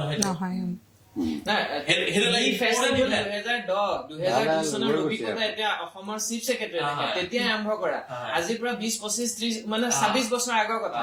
তেতিয়া এটা আৰম্ভ কৰা এতিয়ালৈকে সেইটো চলাও নাই এতিয়া আপুনি জিমখানাৰ যোনটো আমাৰ ঘোঁৰা ৰেচ এইবাৰ মই দেখিছো সেইটো হিচাপত ডেভেলপ নাই সেইটো হিচাপত যাবলৈ মানুহ মানে কি বস্তুটো মাৰ্কেটিং দেখিবলৈ ধুনীয়া লগা হ'ব লাগিব ভাল কথা ক'লে এতিয়া ববে যিটো মহালক্ষ্মী সেইটো লেভেলত সেইটো চাবলে বহুত যায় দূৰ দূৰৰ পৰা মানুহ আৰু মানে আমি কিন্তু সেইটো হিচাপত তাত এটা অকল ঘোঁৰা ৰেচটো নহয় ন তাত বিভিন্ন বাণিজ্য যাব লাগিব কিবা এটা ফূৰ্তি কৰিব পৰা হ'ব লাগিব যদি ঘোঁৰা চলা যায় তেতিয়া অসমৰ মানুহ চাব লাগিব তেতিয়া জড়িত ঘোঁৰা নাই যিবোৰ তেলীয়া ঘোঁৰা এইবাৰ 2-4টা বেলেগ আহিছে দুটামান আনিছে আমাৰ এটা মেইন ইম্পৰ্টেণ্ট এটা পইণ্ট আছে আপুনি এটা মেছেজ দিব লাগে যে টি টুৰিজম ফেষ্টিভেলটো ৰেগুলাৰলি পাতিব লাগে আপুনি হোটেল ইণ্ডাষ্ট্ৰী এছিয়াৰ ভিতৰত কি পৃথিৱীৰ ভিতৰত প্ৰথমটো টোকোলা কেন্দ্ৰ এতিয়া আপুনি যোনটো আপোনাৰ কাগজখনৰ অভিজ্ঞতা নাম টোকোলাই নামটো আছে টোকোলাই বন্ধ হ'ব এতিয়া বন্ধ কৰে 2-4টা বিভাগ ইতিমধ্যে বন্ধ কৰিছে আপোনাৰ জিমখানাৰ লগত যদি এইখিনি কথা বৰ্তাই জানিব প্ৰশাসনিক বিষয় আছিলে এইখিনি কথা সাধাৰণ ৰাইজে কৰিব নোৱাৰে সাধাৰণ ৰাইজৰ আগ্ৰহটো আছে কিন্তু আমাৰ চৰকাৰী মানুহখিনি বা বিষয়াখিনিয়ে কৰিব লাগিব যিখিনি মানুহৰ পইচা আছে তেখেতসকলে হয়তো অলপ অলপ কৰিব পাৰিব কিন্তু যোনটো আমি ব্যৱসায় আমাৰ জীৱিকা হিচাপে নিব পৰা অৱস্থা কিন্তু এতিয়া কিন্তু তেতিয়া দিনতে আমাৰ ভূপেন হাজৰিকাই কৈ থৈ গৈছে কি অসম আমাৰ ৰূপহী গুণৰুণে শেষ ভাৰতৰে পূৰ্ব দিশত সূৰ্য সঁচাকে আজি তেনেকে চিনাকিটো য'ত আমাৰ শক্তিটো উঠিছে সেই দেশখন এতিয়া আমিতো ভাৰতৰ বাহিৰৰ বাদে দিছো ভাৰতৰ অনান তুলনাত আমি ইয়াত কৰিব পৰা নাই মাজুলী নাম যোনটো প্ৰথমতে আহিছে কাজিৰঙা পিছতে বৰ্তাই মাজুলী নাম কৈছে মাজুলী এটা টুৰিজিম ইজ নট এবাউট এনেকে আমি যে ভিজন মিছন বনাই গলে নহব একচুৱেলি কামটো কৰিবও লাগিব মানে প্ৰতিবাৰে ভিজন বনে 2025-2030 চামকে কিন্তু কিছুমান ষ্টেপ তেনেকে ৰৈ যায় মানুহখিনি চব আগ্ৰহটো থাকিব লাগিব মনোভাৱটো আজি কেইদিনমানৰ আগতে বৰ্তা অকলে এগৰাকী লেডি মাজুলী চাবলৈ আহিলে খুব ভাল লগা কথা যে যোনটো আমাৰ ভয় আছিলে সেই বস্তু নাইকিয়া হল লেডি গৰাকী ধৰ্ষণ কৰা হল তাত টমটম চলোৱা এজন সেই বস্তুটো সেই তাৰ যুৱক বা সেই মানুহখিনিক জনাব লাগিব যে যদি টুৰিজিম চেক্টৰটো ডেভেলপ হয় তেতিয়া তাৰ পৰা কি কি আনুষংগিক হ'ব। এইটো অকল এটা ডেষ্টিনেশ্যন মাজুলী পোৱাটো নহয়, মানে যাওঁতে ইনফ্ৰাষ্ট্ৰাকচাৰ ৰাস্তাত ৱাইজ আমাৰ ইয়াৰ এখন হোটেলত চাহ একাপ খালে সেই ল'ৰাটোৱে 2 টকা ইনকাম কৰিলে, ওচৰতে বেছি আছে আনাৰস এটা, সেই আনাৰস এটাই কিনিলে ৰাস্তাত খাম বুলি, আনাৰসৰ মানুহটোৱে 2 টকা লাভ কৰিলে। কোনোবাই এখিনি গৈ আকৌ কাপোৰৰ দোকান এখন দেখিলে এই যোনটো বস্তুটো বাহিৰত নাই। মই ফিনলেণ্ড যাওঁতে আমাৰ লগত যিগৰাকী লেডি গাড়ীখন লৈ পেলাই মাৰ্চিডিজ গাড়ী লৈ পেলাই আমাক লৈ গৈছিলে, তেওঁ এখন সৰু কোঠাৰ লৈ গৈছে। আমিতো আচৰিত, সৰু কোঠাখন কেলে নিছে, আৰু কিছুমান কাঠৰ টুকুৰা লৈ গৈছিলে। ভাবি লৈছে যে সৰু কোঠাখন ক'ৰবাত কোনোবা এটেক কৰিলে কৰিব, সেইটো নহয়, সেইটো লৈ গৈছে। খোৱা বস্তু লৈ গৈছে, লৈ গৈ পেলাই খুব ফিনলেণ্ডৰ যিটো যিটো সূৰ্যৰ মানে ওলাই কাষত 200-300 কিলোমিটাৰ বৰফৰ মাজত যেতিয়া আঁতৰত হেৰিটো দেখা যায়, পাহাৰবিলাক দেখা যায়, তাৰ মাজৰ পৰা যেতিয়া ৰাতি 11-12 বজাত যেতিয়া এডাল প্ৰথমতে সেউজীয়া পোহৰ আহে, তাৰপিছত হালধীয়া পোহৰ আহে, তাৰপিছত বেলেগ বেলেগ পোহৰ আহে, মানুহে চিনেমাসৰ কৰে, ইমান এটা উপভোগ থ্ৰিলিং হৈ যায় গোটেইখন। সেই মানুহজনী গৈছে, তাই গৈ পেলাই আমাক আমি বৰ ঠাণ্ডা লগাৰ কাৰণে এটা পেণ্টত দিছে, তেতিয়া তাই সেই কোঠাৰে সৰু সৰু খৰি ফালি ড্ৰাইভাৰো কৰিছে, 80 কিলোমিটাৰ গাড়ী চলাইছে পাহাৰ, ড্ৰাইভাৰো কৰিছে, খৰিও ফালিছে, চিপছ জুইত দিছে, জুইত দি পেলাই খুৱাইছে। আৰু পেৰিছৰ ছোৱালী, সুন্দৰ গাভৰু ছোৱালী, ইমান চিকিউৰিটি ফালৰ পৰা এতিয়া মাজুলীত যিটো ঘটনা কোৱা হ'ল, এইটো অতি দুখজনক কথা। বহুত কথা কৰিব পাৰে। আমি যোনটো কওঁ মুছলিম কাণ্ট্ৰি, এইবিলাক দেশ পাৰ হৈ বাইকাৰ এগৰাকী আহিলে আমাৰ ইণ্ডিয়াত তেনেকুৱা এটা ইনচিডেণ্ট হৈ গ'ল। অলপ দিনৰ আগতে বাইক লৈ আহিবলৈ অসমত বাইকখন চুৰ কৰি লৈ বৃদ্ধি পাইছে, তেতিয়া মানুহ নাহিব নহয়। যিমান আপুনি যদি প্ৰথম এটা যিকোনো এটা জেগালে কেইবাটাও বস্তু তাত লাগিব, কমিউনিকেশ্যন লাগিব, চিকিউৰিটি লাগিব, মেডিকেল ফেচিলিটিটো ভাল হ'ব লাগিব। যদি বয়সস্থ মানুহ এজনক ঘপকে টুৰিষ্ট প্লেচ তাত কিবা হয়, লগে লগে তেখেতক মেডিকেল, কাৰণ ৱেষ্টাৰ্ণ মানুহখিনিৰ মানে সেই এটা বয়সতহে ফুৰিবলৈ আৰম্ভ কৰে। মানে সদায় যেতিয়া ফৰেনাৰ, সদায় আমাৰ লাগে যিটো সময় আমাৰ ককা আইতাৰ বয়স হৈছে, সেইটো সময় আমি যিটো সময় আমি ঘৰত থাকে, তেওঁলোকে ঘৰ বাৰী 2-3 মাহৰ কাৰণে এৰি আহে ফুৰিবলৈ। মানে তো তেওঁলোকৰ এজেড তেওঁলোকে লাগিলে বেক চাইডে এটা অক্সিজেন চিলিণ্ডাৰ লৈ আহিব। মই এবাৰ দেখিছো ভূটানত দেখিছো নেকি, অক্সিজেন চিলিণ্ডাৰ পিছত আছে, তেওঁ অক্সিজেন এয়া কৰি লৈছে, তাৰপিছত তেওঁ ট্ৰেকিং কৰিছে। মানে তো তেওঁলোকৰ এডভেঞ্চাৰিয়াছ, মানে তো সেই এডভেঞ্চাৰটো কৰিবলৈ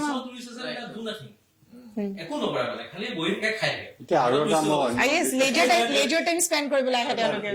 গৌতম কবলৈ বিচাৰিছো, প্ৰথম আমি কি কৰিব লাগিব বৰ্তাকক, যে আমি কৰিব বিচাৰো, মই নিজেও বিচাৰো যে কিবা এটা কৰিব। আমাৰ ইয়াত বহুত আছে, আমি এতিয়া অৰুণাচল বা আমাৰ দাঁতি কাষৰীয়া যিবিলাক ৰাজ্য আছে তেওঁলোকে অলপ অলপ কৰিছে। অৰুণাচললৈ গলো, তেখেতসকলৰো কৰিবলগীয়া আছে। খোৱাটো কেইটামান বস্তু আছে, সেই কোনো অকল ননভেজ আছে, চিকেন আছে। আজি যদি মই চিকেন নাখাওঁ, খাবলৈ একোৱে নথকা নিচিনা। কাৰণ এতিয়া কনচেপ্টটো বেলেগ হৈছে ন, ভেজিটেৰিয়ানৰ পৰা ভেগান হৈ গৈছে, এতিয়া মানুহে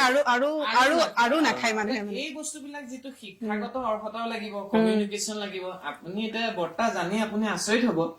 যিটো আমাৰ আসাম গভৰ্ণমেণ্টে টুৰিষ্টক মানে গাইড কৰে, টুৰিষ্ট গাইডক এটা প্ৰশিক্ষণ, মানে এটা কোৰ্চ আছে, তাত এলিজিবিলিটি ক্ৰাইটেৰিয়া লিখিছে 10+2। ঠিক আছে, এইটো ভালে কথা, পঢ়া শুনা ল'ৰা বা ছোৱালী হলে ভাল। ইংলিছটো কম্পালচৰি চাবজেক্ট থাকিব লাগিব তেওঁৰ মানে চাবজেক্টত। ইংলিছটো মইতো গুৱাহাটীত এজন ল'ৰা চিনি পাওঁ, ক্লাছ 5 মান পঢ়িছে নে ঠিক নাই, প্ৰথম ড্ৰাইভাৰিং কৰিছিলে, পিছত টুৰিষ্ট গাইড হৈ গ'ল। এনেকুৱা ধুনীয়া ইংলিছ ক'ব পাৰে, এই কথাটো নহয়। ইংলিছটো যে পঢ়া শুনা নাথাকিলে ইংলিছ ক'ব পাৰে, কিন্তু ইংলিছ স্পিকিংটো কিন্তু অকলে এনেকে অকল টানি ধৰি থাকিলে কিন্তু আমি ইয়াত ডেভেলপ কৰিব নোৱাৰো। যিকেইটা ভাল ভাল ইংলিছ, বহুত জেগা আমি গৈছো য'ত মানে ইংলিছটো প্ৰাইমেৰী লেংগুৱেজ নহয়, মানে একেবাৰে নহয়। এতিয়া জাপানতো কোনো ইংলিছ নকয়, কোনো তেওঁলোকৰ ওচৰত আজিকালি এপ আছে। আপোনালোকৰ যোনটো ফেমিলি বেকগ্ৰাউণ্ড, এইবিলাকৰ কথা হয়তো চৰকাৰেও শুনে, মই যিমান দূৰ ভাবো। আৰু এই কথাবিলাক কিন্তু আমি চৰকাৰী মানুহখিনি কিয় নাভাবো? আজি যে ক্লাছ 5ত থকা ল'ৰা এজন টুৰিষ্ট গাইড হব পাৰে, আহা আমি প্ৰশিক্ষণ দিম 2 বছৰৰ কাৰণে, এইবিলাক বহুত এপ আছে আজিকালি,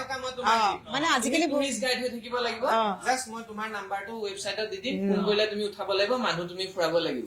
এই কথাটো কিয় টুৰিষ্ট গাইডটো এটা প্ৰফেশ্যন হিচাপে ল'ব পাৰিব লাগিব।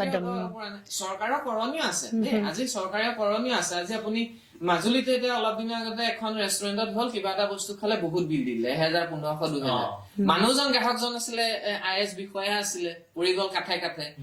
দি দিলে কেছ বন্ধ এতিয়া সেইখন ৰেষ্টুৰেণ্ট। কিন্তু তেখেতে কেছটো দিলে কাৰণেহে বন্ধ হ'ল, তেনেকে বা কিমান চলি আছে ঠগৰামি হলে কিন্তু টুৰিজিম হয় নচলে। এইটো মানে সেই অতিথি দেৱ ভৱ যে আমি যিটো কওঁ টুৰিষ্ট আমি ভগৱান হিচাপে ল'ব লাগিব। ঘৰলৈ যেনেকে আলহী আহিলে আমি যেনে ঠগা কথা চিন্তা কৰো, মানুহজন আহিছে তেওঁ বেগটো লুকুৱাই থোৱাৰ কথাটো চিন্তা নকৰো, তেনেকে অসমলৈ বা ভাৰতলৈ যেনেকেই হওক আমি সেই বস্তুটো মানুহৰ মনত সোমোৱাব লাগিব। মানে তেতিয়াহে এতিয়া শ্ৰীলংকাত যিটো আগতে স্নেচিং হৈছিলে কিমান বেয়া পৰিৱেশ। ডিমাণ্ড হৈছিল বিৰাট সেইটো পৰিৱেশৰ পৰা এতিয়া গৈছে তাত ক'তো কাগজ এখন নাই। নাই ক্লিনলিনেছটো এটা বৰ বহুত বহুত ডাঙৰ বস্তু। তাত মই চি বিচত যেতিয়া বহি আছো তেতিয়া সেই তাতে পাৰ্টিকুলাৰ এটা মানে জাবৰ পেলোৱা হেৰি আছে। সৰু ছোৱালী এজনীও যদি ক'ৰবাত জাবৰ এটা পাইছে নহয় আনি পেলাই তাত থৈছে। গোটেই সেইটোৱে মানে ক'তো এটা আৰু আমাৰ মানে শিক্ষাৰ মাজতো শিক্ষাটো এবাৰ হেৰিলৈ গৈছো সৰুৰ পৰা মানে এডুকেশ্যন চিষ্টেমটোতো তেনেকুৱা কৰিব লাগিব। মানে আমি যেনে ডক্তৰ ইঞ্জিনিয়াৰ এয়া হবলৈ যেনেকে কওঁ একদম টুৰিষ্ট গাইড হবলৈও এজনক মানে সৰুৰ পৰা সেইটো ইনফিউজ কৰিব লাগিব। নহলে মানে ল'ৰাইটো আচৰিত হ'ব একো কৰিব নোৱাৰিলো কাৰণে মই টুৰিষ্ট হলো বুলি টুৰিষ্ট গাইড হ'ব।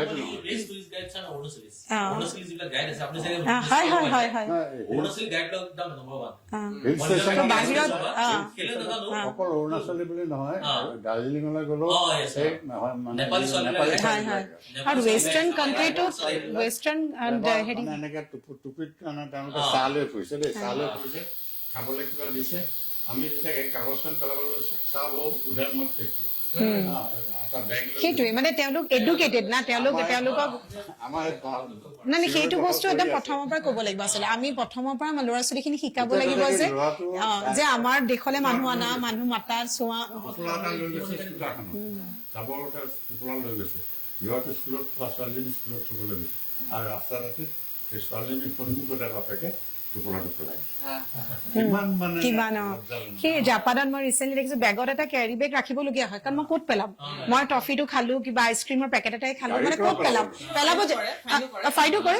ফাইনতকৈ মানুহৰ মানে এথিকটো, মানুহৰ মানে মৰেলিটিটো তেনেকুৱা। ফাইনটোতো বহুত পিছত বস্তু আহিব, ফাইন আহিলে বাৰু ফাইন দিয়ে দিলে বাৰু, কিন্তু মনৰ পৰা আহিব লাগিব না। আমি ইণ্ডিয়ানবোৰো যেতিয়া বাহিৰত যাওঁ ন বহুত পলাইট হওঁ, কিন্তু যথেষ্ট ভাল হৈ যাওঁ, ভাল মানুহ হৈ যাওঁ। মোৰ বেগত এটা কেৰি বেগ ৰাখো যাতে মই আমি লগালেও সলনি হৈ যাওঁগে মানে বহি থকা যিকেইজন মানে আৰু এটা কথা আছে দেই, এতিয়া আমাৰ বহু মানুহ আছে যে ক'ৰবাত বটলটো পেলাবলৈ ইচ্ছা নকৰে, খোৱা পানী খালী বটলটো পেলাবলৈ সুবিধা নাথাকে, পেলাবলৈ জেগা নাই, য'ত কেইটামান কম জাবৰ আছে তাত চাই পেলাই কিছুমান মানুহ আছে। আজি আগতে কলেজৰ ওচৰত গাড়ীৰ পৰা এনেকে পানী বটল এটা পেলালে মোৰ স্কুলৰ ফ্ৰণ্টত। কাজিয়া কৰিবলৈতো ভয় লাগে আজিকালি, সেইকাৰণে মই তেখেতে বোলো লাজ পালে পা বুলি ভাবি মই বটলটো নি আকৌ সেইখিনি পেলাই দিলো। ঠিক 2 ছেকেণ্ডৰ পিছত আকৌ মোৰ মুখৰ আগত আৰু এটা বটল পেলাই দিলে। তো সেই মানসিকতাটো সেই মানসিকতাটো সলনি কৰিব মানে সেই মানসিকতাটো আজি মই 30-40 বছৰ বয়সত আহি কাৰোবাক সলাব নোৱাৰিলো, 10 বছৰীয়া বাচ্ছাটো যদি আমি শিকাবলৈ আৰম্ভ কৰো এতিয়াৰ পৰা,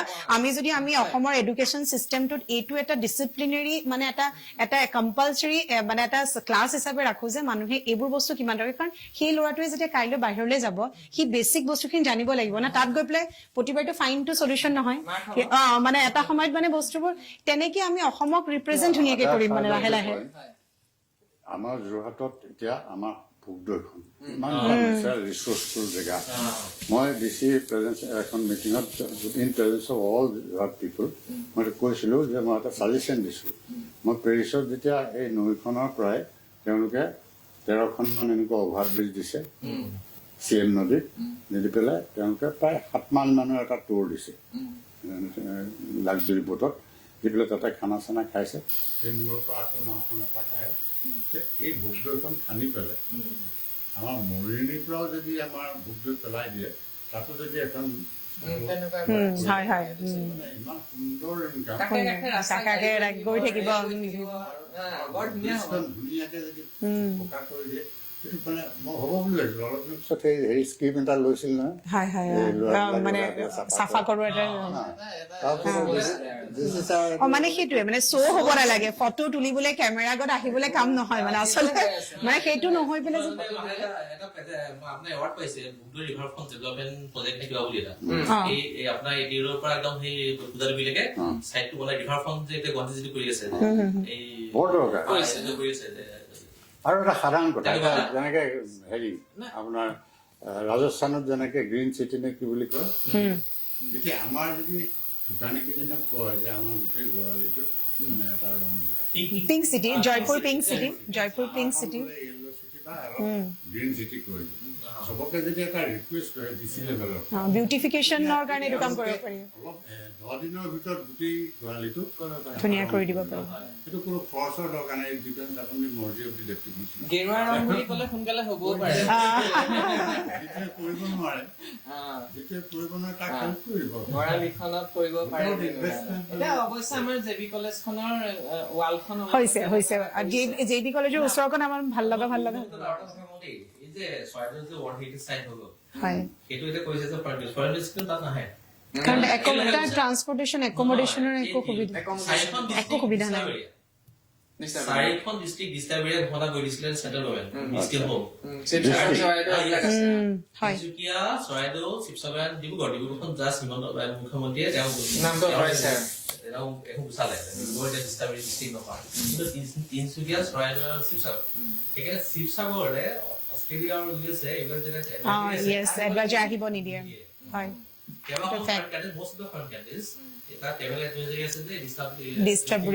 সেইটোৱে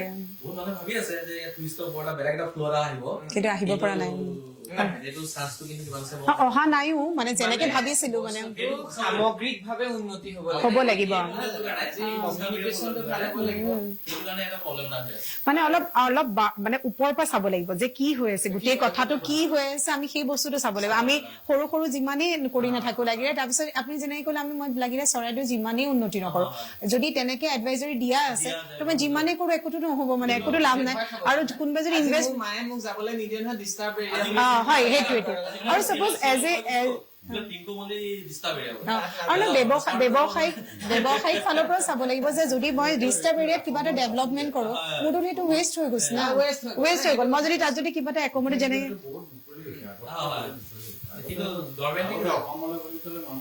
সেইটোৱে না মানৰ মনত এতিয়াও আছে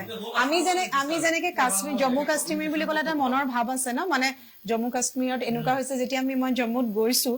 যাওঁতেচোন মানুহবোৰ ইমান ভাল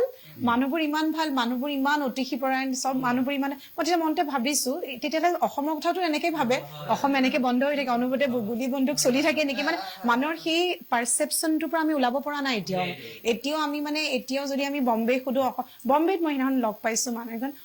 অসমতো কেতিয়াও যোৱা নাই মানে কিন্তু মই অসমৰ মানুহ বম্বে চাগে মানে অসমটো মই কেতিয়াও যোৱা নাই অসমত থাকে অসম মই কেতিয়াও যোৱা নাই মানে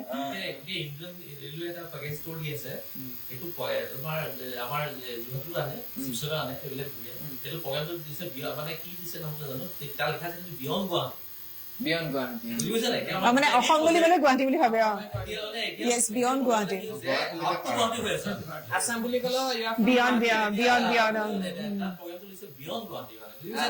সেইটো ফকাটিঙত ৰাখে কাজিৰঙা দিয়ে তাৰপিছত যোৰহাটলৈ আনে এনেকুৱা ট্ৰেইনখন আহে কি মই ডিস্কভাৰ নৰ্থ ইষ্ট নেকি Discover north east Indian railway IRTC বুলি এটা প্ৰগ্ৰাম আছে Indian railway tourism development corporation বুলি এটা কোম্পানী আছে কিন্তু কিন্তু যেতিয়াই সুবিধা পাওঁ মানে মোৰ নিজৰ অভিজ্ঞতাৰ পৰা কৈছো যেতিয়াই মানে সেইখন অকমান একদম চাগে পইণ্ট মানে একো কন্ট্ৰিবিউচনে নানাছিলে যেতিয়াই মই নিজকে অসমীয়া বুলি ৰিপ্ৰেজেণ্ট কৰিবলৈ সুবিধা পাওঁ অসমীয়া সাজযোৰ পিন্ধি মই তেতিয়াই কিন্তু কোনো জেগা নেৰো মানে সেয়া ৱেষ্টাৰ্ণ কাণ্ট্ৰি হওক জাপান হওক আমেৰিকা হওক য'তেই গ'লো খুবেই বেছি অনুভৱ ভাল কৰো যেতিয়া অসমীয়া মুগা সাজযোৰ পিন্ধি যাওঁ নহয় ক'ৰবাত মই ভাবো যে এইটোৱে এদিন নহয় এদিনটো ক'ৰবাত আনিব মানুহখিনি টানি মানে মই বহুত বেছি চেঞ্জ কৰি দিব নোৱাৰো পানী পৰি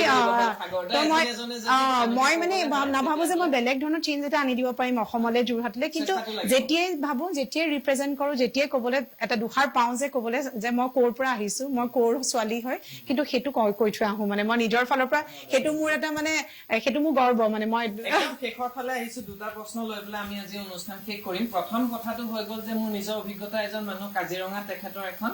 মানে ৰিজৰ্ট আছে চলাই যোৰহাটৰ মানুহ আৰু তেখেতে এদিন মই সুধিলো দাদা কেনেকুৱা চলিছে ব্যৱসায় তেখেতে ক'লে যে খুব ভাল বহুতখিনি লোন লৈও মই কামখিনি কৰিলো কিন্তু কাজিৰঙাত আচলতে যিখিনি টুৰিষ্ট আহে তেখেতসকলে থাকিবলৈ তেনেকুৱা লাক্সাৰীটো বিচাৰি নাচায় তেওঁলোকৰ বাগানৰ মাজত কৰবাত তেনেকুৱা তম্বুত থাকিবলৈ বেছি ইচ্ছা বিচাৰে, কৰে। হয়, কংক্ৰিটটো আমাৰ নিবিচাৰে। যোৰহাটৰে আকৌ অন্য এজন ল'ৰাৰ কথা তেখেতে কলে ই বহুত ভাল কাম কৰিলে অলপ ভিতৰুৱা বাগানত মাটি কিনিলে আৰু তেনেকুৱা তম্বু আকৃতিৰ কিছুমান মানে ঘৰ বনালে তাত ব্যৱসায় খুব ভাল মানে তাৰ চলিছে। সেইটো হ'ল প্ৰত্যেকটো মানুহৰে এটা আশা থাকে মই যে অসম যাম গছৰ তলত থাকিম এনেকুৱা এটা। এতিয়া যিহেতু আপুনি কৃষ্ণালী ভট্টাচাৰ্য আপুনি হোটেলৰ লগত জড়িত অলপ দিনৰ আগতে কোৱা হ'ল মুখ্যমন্ত্ৰী মহোদয়ে নিজেও কলে যে কাজিৰঙালৈ টুৰিষ্ট নহয় এটা প্ৰধান কাৰণ হ'ল ইয়াত ডাঙৰ ডাঙৰ হোটেল নাই এনেকুৱা সেইকাৰণে টুৰিজিমটো কমি গৈছে। আপুনি কি ভাবে কাৰণ আপোনালোকৰ হোটেলো যথেষ্ট ভাল অৱস্থা এই টুৰিষ্ট নহাৰ এটা কাৰণ হব পাৰে নেকি থকা অসমত মানে লাক্সাৰীটো মানে লাক্সাৰী বস্তুটো চবৰে কনচেপ্টটো বেলেগ। যেতিয়া আমেৰিকাৰ পৰা এজন আহে তেওঁ ইয়াত লাক্সাৰী মানে সেই মই যেনেকে কলে মানে যেনে এটা তম্বুৰ ভিতৰত থকাটো বিচাৰ সেইটো লাক্সাৰী মই কাজিৰঙালৈ আহাটো। কিন্তু সেইটো জেগা যদি মোৰ তিনচুকীয়াৰ পৰা কোনোবা এজন মানুহ যায় কাজিৰঙাত গোটেই ফেমিলিটোলৈ থাকিব বিচাৰে তেতিয়া তেওঁৰ কাৰণে লাক্সাৰীটো কিন্তু বেলেগ হ'ব। মানে চবৰে লাক্সাৰী পাৰচেপশ্যনটো বেলেগ বেলেগ হয়। কিন্তু আমি যিহেতু ইণ্টাৰনেশ্যনেল টুৰিজক আনিব বিচাৰিছো তাৰ কাৰণে মেইন কমিউনিকেশ্যন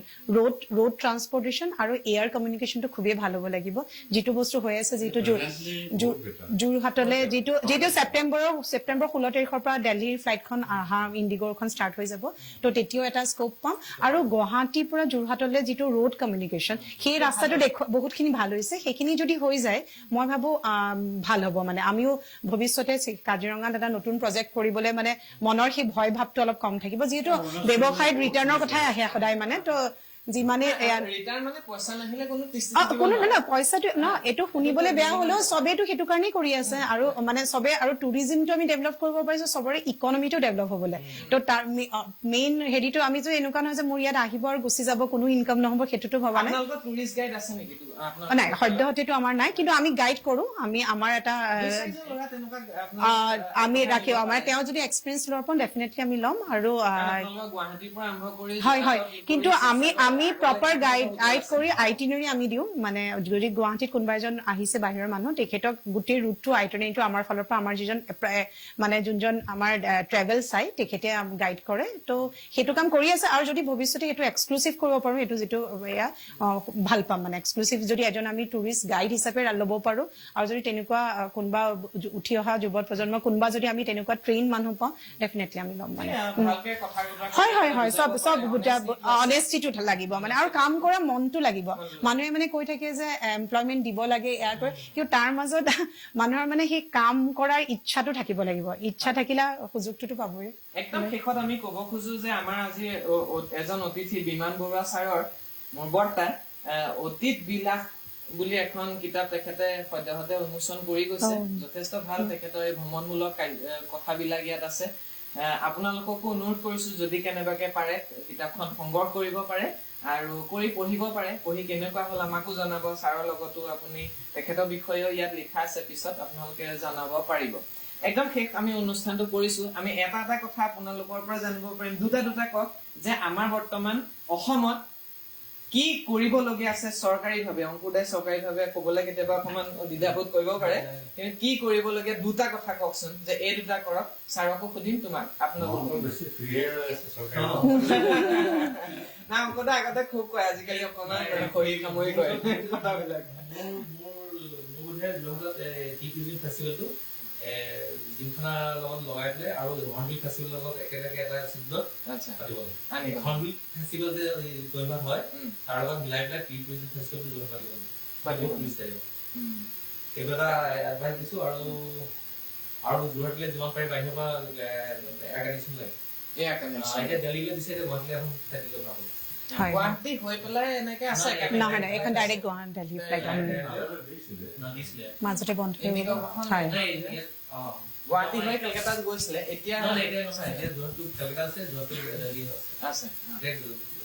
ছেপ্টেম্বৰ হ'ব 10 ছেপ্টেম্বৰ 15 ছেপ্টেম্বৰ মানুহ ৰৈ আছে। ছাৰক সুধিম বিমান বৰুৱা বৰ্তা ছাৰ আপুনি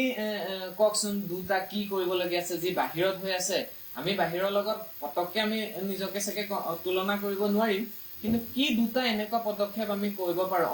অসম চৰকাৰক কৈছো, অকল যোৰহাট বুলি কোৱা নাই, কি কৰিব পাৰো দুটা কথা যি আমাক অকণমান পৰ্যটন বিভাগটোক অকণমান জোৰ দিব? মেইন যদি আমি ভাবোঁ তেতিয়াহ'লে এটা আছে যিটো ভট্টাচাৰ্যই কৈ গৈছে যে কমিউনিকেশ্যনটো আমি ইম্প্ৰুভ কৰিবই লাগিব। আৰু দ্বিতীয়তে ইমিডিয়েটলি কিছুমান এনেকুৱা লুক্ৰেটিভ কিছুমান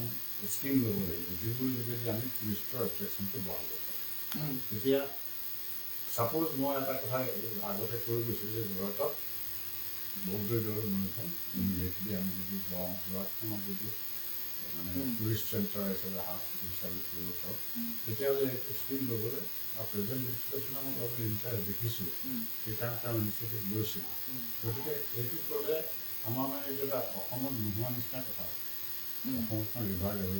ডেভেলপ কৰিবলৈ যদি তাত ব'টিং ছিষ্টেম বা কিবা কৰা যায়। আৰু মই অলপ আগতে উল্লেখ কৰিছিলোঁ আমাৰ যিটো বৃদ্ধাশ্ৰম আছে, সেই বৃদ্ধাশ্ৰমত আমাৰ যিটো ছানছেট, সেই ছানছেটটো অপূৰ্ব। আমি ক'ৰবাত ছানছেট চাইছোঁ, শ্ৰীলংকাত চাইছোঁ, আমাৰ তলতে ফিনলেণ্ডত চাইছোঁ। কিন্তু সেই ছানছেট কেতিয়াবা দেখিমকৈ এনেই থাকি পেলাই গুচি আহিবলগীয়া হয়, তথাপি মানুহৰ খুব গৈ থাকে। কিন্তু ইয়াত মানে যদি এটা এলিভেটেড প্লেচ কৰি দিব পৰা যায় সেই ঘাঁহৰ মাজত, তাত যদি আমাৰ সুন্দৰকৈ চাফ কৰিব পাৰে, খেতি চাহ দিয়া, তেতিয়া ইভিনিং টাইমটো যদি এটা আমি ছানছেটটো দেখুৱাবৰ কাৰণে ইমান অপূৰ্ব যি এনজয় কৰিছে, চৰাইবিলাক আহে, ছানছেট ৰঙা গধূলিটো মাৰ যায়, অতি ৱৰ্ডছি ফ্ৰী তাত অক্সিজেনৰ কোনো খৰচা নাই। গতিকে সেই জেগাডোখৰ ডেভেলপ কৰি পেলাই আৰু অতি ভাল লাগে। এতিয়া ঘাঁহবিলাক এনেকৈ থাকে আঁতৰত ব্ৰহ্মপুত্ৰত, এইটো বস্তু অক্সিজেনটো বৰ ধুনীয়া। ইমিডিয়েটলি কৰিব পাৰোঁ। মানে এতিয়া আপুনি কোৱাৰ ধৰণে যোনটো কৈছে, মই বহু বছৰ আগতে হয়তো হিতেন গোস্বামী ডাঙৰীয়াই এইটোৰ টাৰ্মতে আগৰটো টাৰ্মতে তেখেতে কৈছিলে, অন কেমেৰাই কৈছিলে যে আমাৰ ভোগদৈখনৰ কাষত তেখেতে কিছুমান তেনেকুৱা টুৰিজিমটো ডেভেলপমেণ্টৰ কাৰণে কিছুমান কনষ্ট্ৰাকশ্যন কৰিব। কিন্তু দুৰ্ভাগ্যবশতঃ বুলিয়ে ক'ব লাগিব আজিলৈকে কিন্তু সেইটো হৈ নহয়। যি ধৰণে কৈছিলে হয়তো 2-3 বছৰ ভিতৰতে কৰি দিলেহেঁতেন, যে টিকেট ল'বলগীয়া এখন পাৰ্ক এনেকুৱা কৰিলেহেঁতেন, কিন্তু এতিয়া পৰ্যন্ত হোৱা নাই। লগতে যিটো আপুনি কৈছে ৰিভাৰ টুৰিজিমটো এটা বৰ ধুনীয়া মনোমোহা এটা টুৰিজিম, কিন্তু আমাৰ এতিয়া কৈছে যে ক্ৰুজ চলিব, ডাঙৰ ডাঙৰ জাহাজ চলিব, আমাৰ নিমাতী হৈ পেলাই ডিব্ৰুগড় যাব, সৰ্বানন্দ সোণোৱাল ডাঙৰীয়া তেখেতটো আছেই। কিন্তু এইবিলাক টুপি পিন্ধোৱা কথা নিচিনা মোৰ ব্যক্তিগত লাগে, কাৰণ আমাৰ এতিয়া বাৰিষা দিনতে পানী নাই ব্ৰহ্মপুত্ৰত। ডেম বিলাক হৈ গ'ল নহয়, ডেম বিলাক আপুনি এতিয়া সিদিনাখন গৈ পেলাই দেখিছো আপোনাৰ এতিয়া ভৰ বাৰিষা যেতিয়া পানী ফেনে ফুটকাৰে উপঙি থাকে, সেই বস্তুবিলাক নাই। পানী নহলে জাহাজ এখন চলিব নেকি? এনেই এইবিলাক মানে চালে বেৰে কোৱা কথা কৈ পেলাই নৱ প্ৰজন্মটোক একদম মানে ধ্বংস কৰা এটা হৈছে। আপোনাক শেষত আপুনি কওকচোন দুটা কি আপুনি একদম কৰিবলগীয়া একদম কাম বুলি ভাবে যে এই দুটা কাম অলপ সদ্যহতে কৰি দিয়াটো খুব ভাল? কমিউনিকেশ্যনৰ কথা ক'লে, কমিউনিকেশ্যনটো আৰু মই যেনেকে কৈছো আমিয়ে ৰিপ্ৰেজেণ্ট কৰিম অসমক, আমিয়ে ৰিপ্ৰেজেণ্ট কৰিম যোৰহাটক। মোৰ এটা পৰিকল্পনাত আছিল বা মই কৰিব পাৰো বা চৰকাৰ যদি তাৰ সুবিধা পাওঁ ডেফিনেটলি মই কৰিব বিচাৰিম। মই এখন আমাৰ গাঁও পাতিব বিচাৰো। যেনেকে আমি জয়পুৰ যাওঁ, তাত আমি চৌকিধানী দেখো। চৌকিধানী হৈছে তাতে গোটেই জয়পুৰখন তাতে আছে। মই যদি এখন আমাৰ গাঁও বনাওঁ, আমাৰ অসম বনাওঁ, য'ত মোৰ সেই তামোল ছালত কোমোৰা,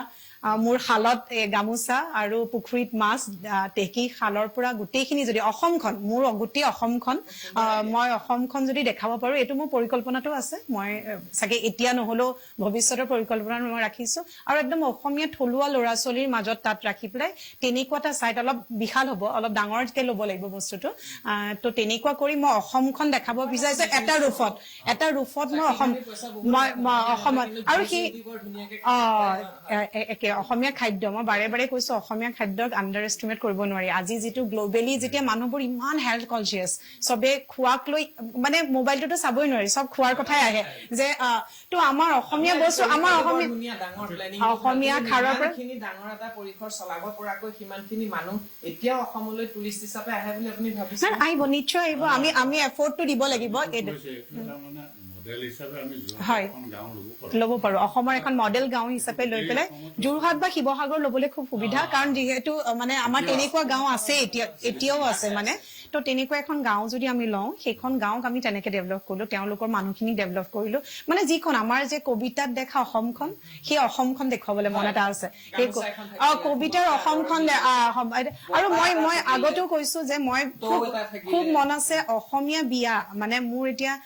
নৰ্থৰ বিয়াবোৰ আমি ফ'ল' কৰো মেহেন্দি হয় সংগীত হয় মোৰ অসমীয়া পানী তোলাৰ নিয়মৰ সৈতে যদি সেই থুৰীয়া তামোলৰ সৈতে যদি মই এখন বিয়া পাতিব পাৰো মানে সেইটো মোৰ জীৱনৰ এটা ডাঙৰ সাৰ্থক বুলি মই ভাবিম মানে কিন্তু সেইটো এটা প্ৰমোচন কৰিব লাগিব সেইটো এটা টুৰিজিমে আজি যদি মোৰ ইয়াৰ পৰা বহুত মানুহ ইয়াৰ পৰা বাহিৰত গৈ পেলাই মানে ডেষ্টিনেশ্যন ৱেডিং কৰে না মই এখন গাঁও পাতিলো মোৰ ইয়াত আহক জোৰোণ ইয়াৰ পৰা এখন ঘৰৰ পৰা সিখনৰ নঙলা থকা ঘৰৰ সৈতে গোটেই অসমীয়া আমাৰ পৰিৱেশটো যিটো লাহে লাহে হেৰাই গৈছে আমিও ৰাখিব পৰা নাই আচলতে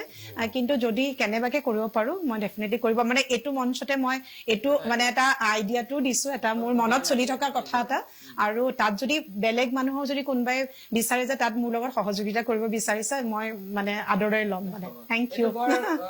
সুন্দৰ এটা পৰিকল্পনা তেখেতে ক'লে আৰু অকমান লাগিব সৰু ডাঙৰ বস্তু হ'ব অলপ ডেষ্টিনেশ্যন মানি আছে আৰু এইটো এটা আগৰ ডেষ্টিনেশ্যন ৱেডিং বা ডেষ্টিনেশ্যন টুৰিজিমটো কথা আপোনাক মই আগতো অন্য এখন মই বাৰে বাৰে কওঁ এইটো কথা আচলতে মানে ক'ৰবাত আমি হেৰাই গৈছো আমি বাহিৰলৈও গুচি গৈছো আচলতে এইখিনি খুব সুন্দৰ আছিলে আজিৰ এই অনুষ্ঠানটো কিন্তু এটা পৰ্যটন বিভাগটো অকল এটা মূলৰ ওপৰতে চলি নাথাকে কেইবাটাও লাগিব কমিউনিকেশ্যন লাগিব ইয়াত ছেফটি লাগিব ইয়াত মেডিকেল লাগিব চাব পৰা জেগা লাগিব বা সেই ডেষ্টিনেশ্যনটো পোৱাৰ আগতে যিটো ৰাস্তা তাত সেই ট্ৰেভেলিঙৰ যিটো এনজয়মেণ্ট সেই এনজয়মেণ্টটো কিন্তু আমাক লাগিব এই গোটেইখিনিৰ লগতে টুৰিষ্ট গাইড হিচাপে মানুহখিনিক সচেতন হ'ব লাগিব প্ৰশিক্ষণ দিব লাগিব আৰু লগতে কিন্তু এই আমাৰ স্থানীয় মানুহখিনিকো চৰকাৰৰ ফালৰ পৰা সচেতন কৰিব লাগিব যে যদি টুৰিজিমটো ভাল হয় পৰ্যটন বিভাগটো ভাল হয় ৰাতিপুৱা চাহকাপ দিয়া সেই মাটিৰ পাত্ৰটোৰ পৰা আৰম্ভ কৰি ব্ৰেকফাষ্ট খোৱা কৰবালৈ যোৱা কিবা আনাৰস এটা বিকা এই গোটেই চেক্টৰটো এই গোটেই মানুহখিনি ইয়াৰ লগত জড়িত আছে পিঠা পনা বনোৱাৰ পৰা আৰম্ভ কৰি আমাৰ কাপোৰ কানি সাজ সজ্জা গাড়ী চলোৱা গাড়ীখন লোন লৈ কিনে যুৱকজনৰ পৰা আৰম্ভ কৰি বহু চেক্টৰ ইয়াৰ লগত জড়িত হৈ আমি ওপৰলৈ উন্নতি কৰিব পাৰিম আৰু এটা আমাৰ এটা সম্ভাৱনা থকা আমাৰ এখন ঠাই এখন ৰাজ্য সেই গতিকে এই গোটেইখিনি আমি সাধাৰণ ৰাইজৰ কৰণীয় আছে আমি সচেতন হ'ব লাগিব কোনো যাতে ইয়াৰ মানুহে বাহিৰৰ পৰা অহা মানুহক ঠগিবলৈ চেষ্টা নকৰে সেই কথা আমি সচেতন হ'ব লাগিব লগতে চৰকাৰৰ কিন্তু কৰিবলগীয়া বহুখিনি আছে কাৰণ কিছুমান কাম আছে এজন সাধাৰণ মানুহে কেতিয়াও কৰিব নোৱাৰে সেই গতিকে চৰকাৰৰ সদ্ভাৱ লাগিব আমি যিটো নিবনুৱা সমস্যা লৈ পেলাই চিঞৰ বাখৰ কৰি আছো দুখৰ কথা আমাৰ প্ৰায় 5 পৰা 10% মানুহে টুৰিজিম চেক্টৰটোৰ লগত অসমত জড়িত য'ত আমি বেলেগ দেশত দেখোন 90% মানুহ কিন্তু পৰ্যটন বিভাগটোৰ লগত জড়িত হৈ জীৱিকা নিৰ্বাহ কৰি আছে সেই গতিকে চৰকাৰৰ ফালৰ পৰাও ভাল হ'ব তেখেতসকলেও ক'ব পাৰিব যে নিবনুৱা সমস্যা আমাৰ সমাধান হৈছে কিছুমানটো পৰ্যটন বিভাগৰ লগত জড়িত যুৱকে চাকৰি বাদ দিও তাতকৈ বেছি পইচা মাহেকীয়া হিচাপে তেখেতসকলে ঘটিবলৈ সক্ষম হৈছে সেই গতিকে আপোনালোকেনো কেনেকুৱা পালে আপোনালোকৰ জেগাবিলাকত তেনেকুৱা কি আছে যি পৰ্যটন বিভাগটোৰ লগত আমি জড়িত কৰিব পাৰো বা কি আপোনালোকৰ মাজত পৰিকল্পনা আইডিয়া কিবা আছে নেকি কমেন্টৰ মাধ্যমে আপোনালোকে জনাব আজিৰ অনুষ্ঠানটো বিশেষ বুলি আমি ক'ব লাগিব কাৰণ মোৰ নিজৰো ভাল লাগিছে কেইবাজনো স্বনামধন্য ব্যক্তি বিশেষ ব্যক্তি আমাৰ মাজত উপস্থিত থাকিল তেওঁলোকৰ মূল্যৱান সময় আমাৰ লগতে আপোনালোককো দিলে আপোনালোকৰো মূল্যৱান সময় দি এই শেষলৈকে অনুষ্ঠানটো চাই থকাৰ বাবে দাপোন টাইমছৰ পৰিয়ালৰ ফালৰ পৰা মই গৌতম গোস্বামীয়ে ধন্যবাদ জ্ঞাপন কৰিছো আপোনালোককো বহুত বহুত ধন্যবাদ